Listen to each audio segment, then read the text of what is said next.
Je suis très heureuse de me tenir encore devant vous pour les comptes de votre émission Éduque chez vous. Mesdames et messieurs, bonjour, bienvenue. Aujourd'hui, nous assisterons au vernissage du livre intitulé Numa, le poisson qui a soif, écrit par Madame Mira Dunoyer. Nous assisterons aussi à un jeune concours pour enfants autour de ces livres. Je vous prie de suivre cet élément avec beaucoup d'émotion.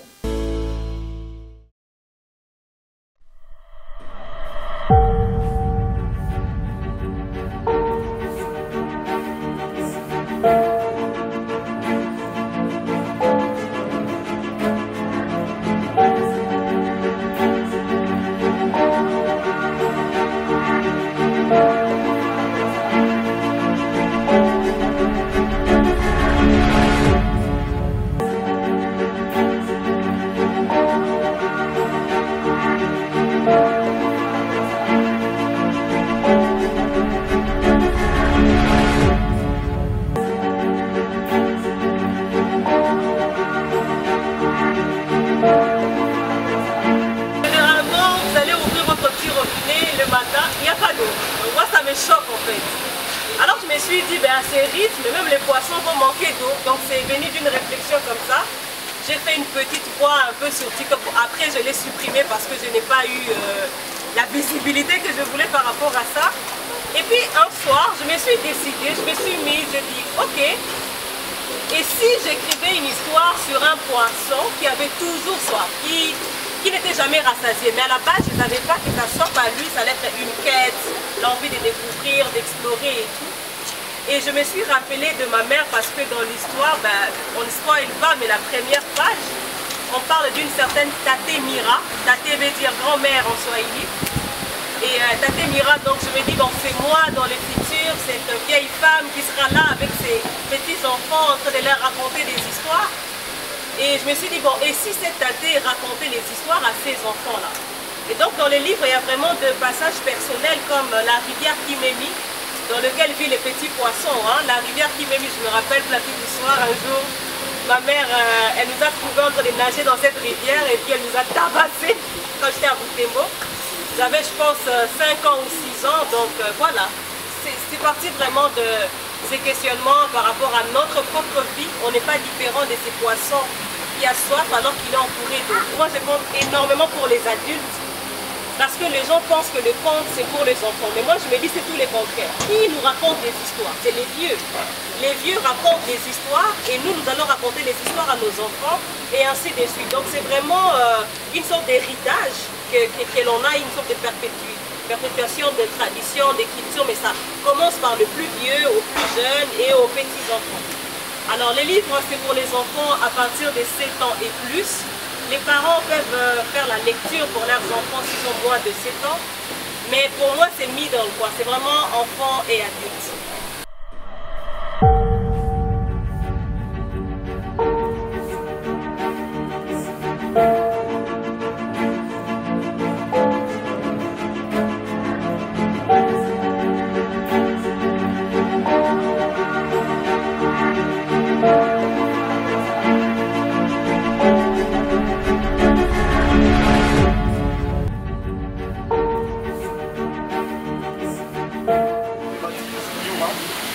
Les poissons qui a de soif, j'espère que là tu n'auras plus soif. Au nom des écrivains congolais ici réunis, au nom des écrivains du monde entier, puisque tu ne vas pas fouiller les bibliothèques du monde entier, je te baptise pour que tu ne t'arrêtes pas ici. Dans Plouk Panel, je me suis un peu embrouillé parce que j'ai vu là-bas Plouk Bar. Je me suis arrêté là-bas, je suis descendu. Non, non, c'est Plouk Panel, donc je fais le tour.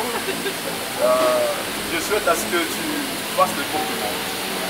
Je souhaite en tout cas fructueuse carrière et longue carrière de scénariste à ton fils qui est Mira. À toi Mira, nous te souhaitons la bienvenue dans la grande République de l'Aide, présidée par Bobo Akayembe, avec tous les écrivains qui sont ici. Nous te disons la bienvenue parmi nous. Nous te souhaitons bon vent et sont de nombreux plus. Devient ce que tu dois devenir. Traverse les frontières de cette ville. Et à jamais. Voilà, merci. Bravo! Bravo!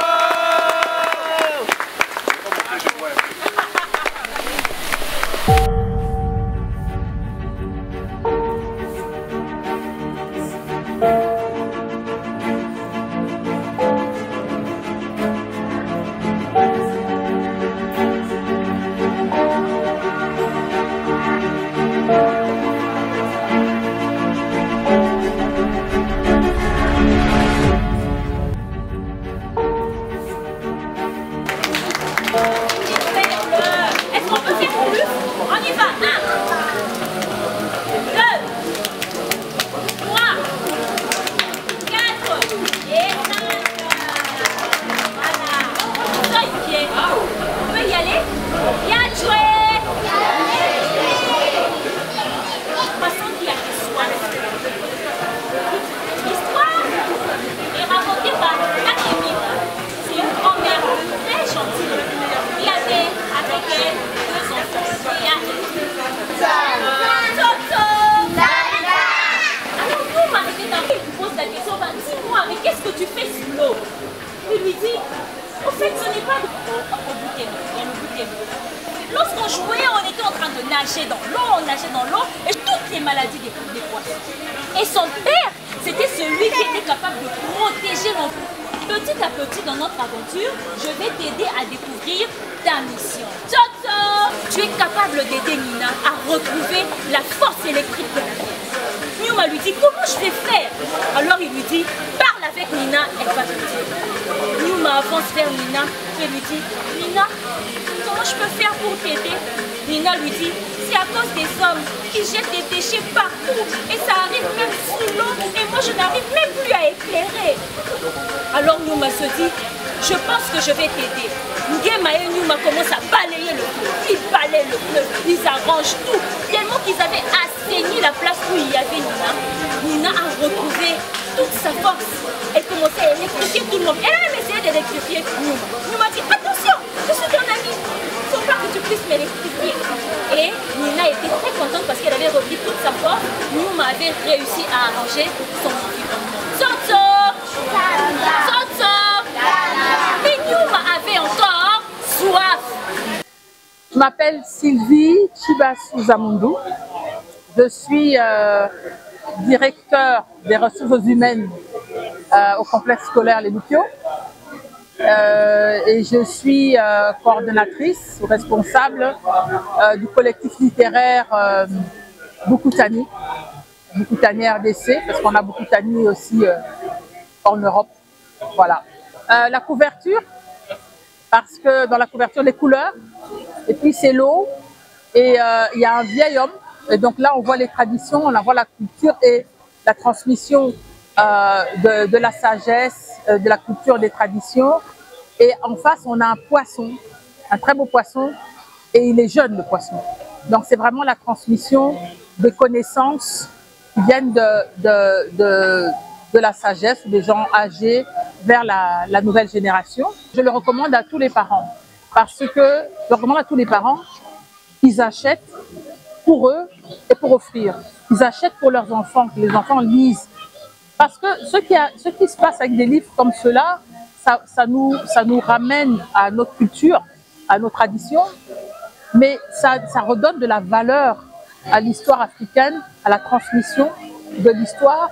Et puis les enfants se réapproprient les valeurs africaines et la fierté d'être africain, d'être pas seulement noir, être noir, africain, mais être africain. Elodie Ngalaka. Alors, bon, j'ai beaucoup travaillé dans différentes catégories, différents secteurs, mais là, principalement, je suis écrivaine et je suis aussi cofondatrice du collectif littéraire Bukutani. Son livre est de qualité, l'histoire est belle et c'est la culture africaine. Donc, moi, je suis vraiment, dans Bukutani, on prône la littérature africaine, les écrivains africains, mais surtout congolais. Donc là, on est basé on lutte pour nos écrivains congolais. Et justement, voir une écrivaine qui produit quelque chose de cette qualité-là, c'est à encourager et c'est à soutenir en tout cas. Je m'appelle Immaculée Vousso-Remoussoué. Le titre de cet ouvrage, c'est vraiment beau pour le livre Nyuma, le poisson qui avait soif. On nous avait raconté l'histoire de Nyuma, le poisson qui avait soif sous un autre angle et on nous avait posé quelques questions pour voir si on était en train de suivre le conte qu'on nous avait raconté. Et ensuite, on a fait le coloriage de quelques images de Nyuma, le poisson qui avait soif. C'était bien, ça m'a permis de réfléchir et de beaucoup répondre. De venir acheter pour leurs enfants ce livre parce que ça permet vraiment d'économiser l'eau, de protéger l'eau et de montrer comment nous sommes tous liés par l'écosystème. Gloria Youssef Mondao. Voir une jeune dame sortir un livre, et ce n'est pas un ouvrage extérieur de la RDC, mais ça vient purement de la RDC. Et c'est beaucoup encourageant et motivant, pas seulement pour elle, même pour les personnes qui vont lire cet ouvrage et pour les enfants. C'est le message qu'on lance aux petits jusqu'aux plus grands. Je suis Mira Dunoye-Vaïguéné, conteuse panafricaine, autrice et scénariste maintenant, chargée de communication pour certaines entreprises et photographe des reportages. Alors je peux dire que c'est une sorte de révolte et l'envie de la justice pour l'eau potable et l'eau fraîche pour tout le monde. Je voulais vraiment dire aux gens que les problèmes qui nous entourent, il y a toujours des solutions pour ça, mais il faut des personnes courageuses, résilientes, prêtes à aller de l'avant et se dire ok, moi je vais résoudre ces problèmes, quitte à souffrir ou à trouver des difficultés sur mon chemin. Le livre s'adapte à tout le monde. Nyuma, les poissons qui avaient soif, c'est vraiment pour les enfants à partir de 7 ans, les adultes aussi, parce que c'est à eux de connaître l'histoire et de la léguer aux enfants, de leur raconter cette histoire par la suite. Et donc c'est vraiment pour tout le monde, même les présidents, même les politiciens, parce que l'eau, c'est notre bien le plus précieux. C'est comme respirer et l'eau, donc l'air et l'eau, c'est très important. On peut ne pas manger, mais quand on ne boit pas d'eau, on se déshydrate et on meurt. Voilà, donc l'eau c'est vraiment important et c'est notre quête à tous de bien protéger cette eau. La meilleure initiative de soutien, c'est d'acheter les livres, de les lire, de comprendre et d'aller en action et de se dire je vais changer les choses. Il y a 2 points de vente pour le livre. Déjà, ça sera la Maison du Savoir. On va vendre aussi à partir de janvier et tout. Et on va mettre aussi d'autres points de vente et tout. Déjà, s'ils tapent Nyuma, les poissons qui avaient soif sur Internet, ils auront toutes les informations et comment nous contacter exactement.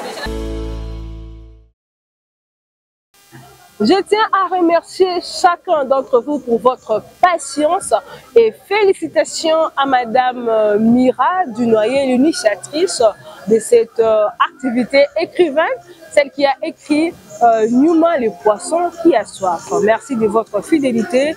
Je vous donne rendez-vous très prochainement et toujours accompagné de Jérémy Kassaï qui est aujourd'hui derrière la caméra. Bonne année à tous les fidèles téléspectateurs de la RTD qui ont resté branchés et à très bientôt. Bye bye, bonne année 2025.